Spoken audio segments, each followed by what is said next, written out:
Hello, everybody. Probably wondering, what does she have planned today? Because there really is no rhyme and reason with what I'm going with my heart right now until I find some sort of pattern. So, today we're talking about my heritage, the Irish, and how their history is also being erased in America. The narrative has changed quite a bit where now, did you know that the Irish were actually contracted to work as police for the slave owners? Yeah, I didn't know that either. So that's why we're going to take a look at that. Okay, let's take a look at this video. It's a trusted source. I'm sure they've done their homework, especially on the internet, and claiming themselves to be historians. So I'm going to take their word for it, but you can obviously fact check that. I'll leave the link below. And yeah, holy cow, that was my cat just stretching. Oh my gosh. Here we go. Some groups deny the Irish slavery under English and later British rule, claiming that this was nothing more than voluntary indentured servitude, which did exist. However, there are counter-arguments that will be challenged here. There is a legitimate dispute as to the numbers enslaved, especially during the 17th century before the Act of Union in 1707. The official British legal terminology used was indentured servants, whether the servants in question had willingly signed the indenture contract to emigrate to the Americas or were forced to go. Many were forced. Therefore, those transported unwillingly and effectively sold were not considered to be indentured. This included political prisoners, vagrants, convicts, political activists, thieves, prostitutes, or people who had been defined as undesirable by the English government. The Irish introduction to slavery was during the first Viking raids in the year 795, lasting through the mid-9th century, and we use today, going beyond the pale.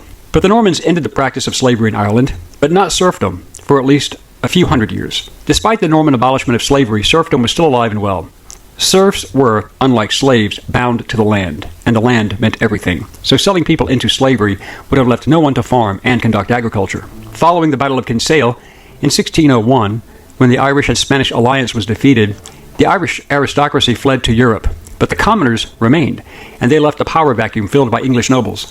Reports vary, and the numbers are in dispute, but the high number is that English forces had 30,000 captured Irish and Spanish soldiers. Other sources say half that number, around 15,000, were engaged, with 7,000 to 8,000 being captured. The Spanish allies were allowed to leave, but not the Irish. In 1603 or 1604, King James I of England, crowned on March 23, 1603, reportedly issued the order of banishment. This allowed those Irish captured to be sold, a permanent...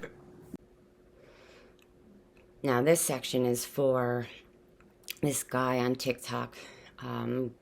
There was a live conversation about, black fatigue or something. And I was telling him, I shouldn't be lumped in with all the other whites because my family had no participation in any of the slave trade or,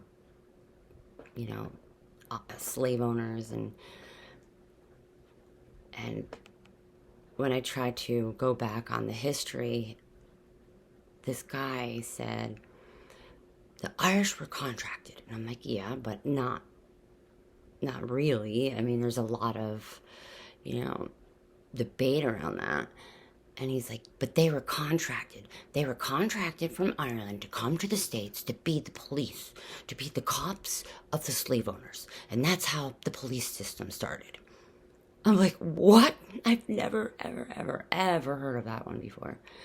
But these are the stories that are out there. These are the stories that are trying to erase other people's history.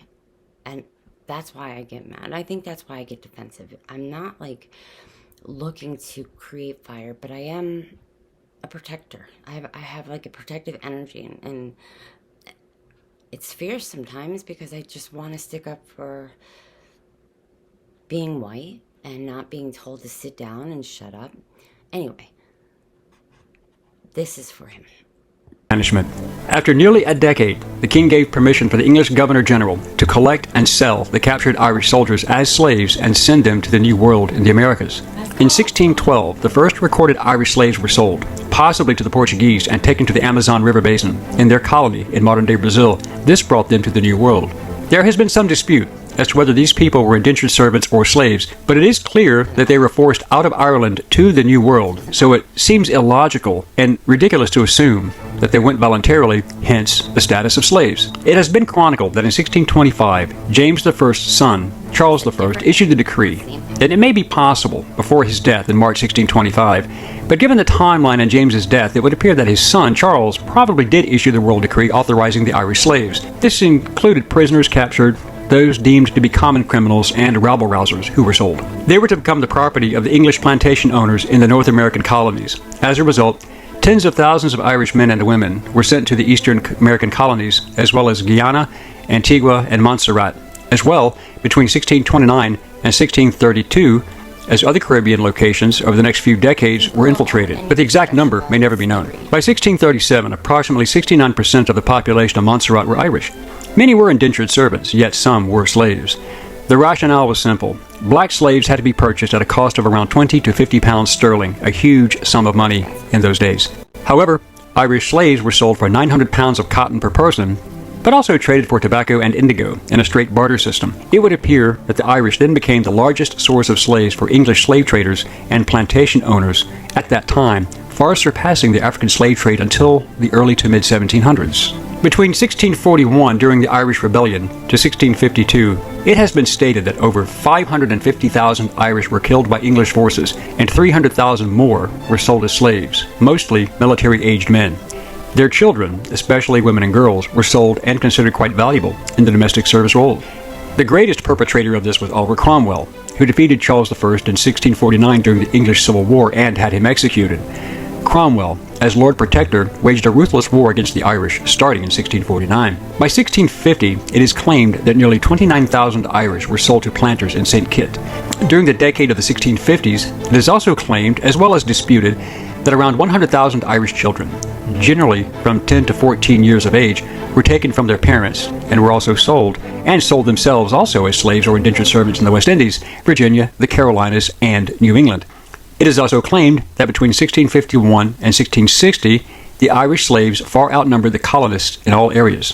In 1652, Cromwell ordered that 12,000 Irish were to be sold to Barbados, and those numbers are not in dispute, only their status.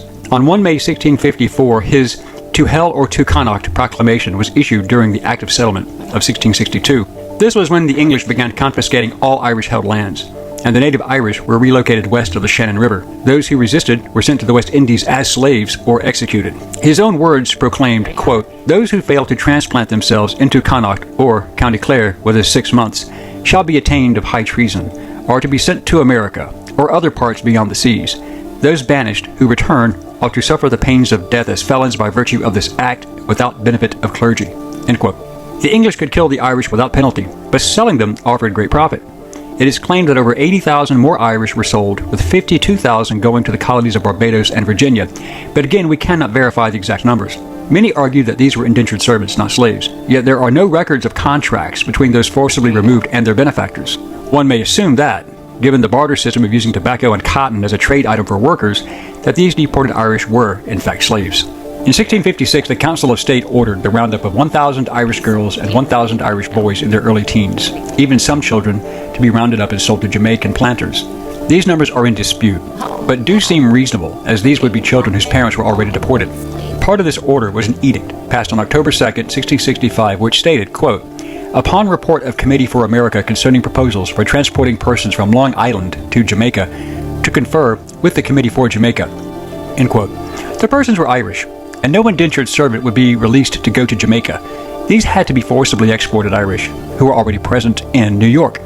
In fact, some of the English receiving these Irish slaves seemed rather concerned, hence this following report. Quote, "Commission appointing Cornelius Holland, Colonel Owen Roe, Sir Thomas Roth, and 14 others accompany, by the name of the Governor and Company of the City of London, for the plantation of the Somers Islands, to take into consideration the present condition of those plantations, many well-affected persons there having been much oppressed and unjustly dealt with in relation to matters of conscience." End quote. Whitehall, 1653, June 28th. This situation, with the forcibly removed Irish not being a people to take subjugation lightly, appeared to have created the fear of an uprising, and this seems to be explained in the Whitehall document from November 18, 1656. Quote, "The Council of State to Captain Wilkinson. Importance of the..." All right, folks, there you have it. Just a little bit of history on the Irish, that not all white people should be clumped together. And to be fair, I shouldn't clump all black people, and I don't.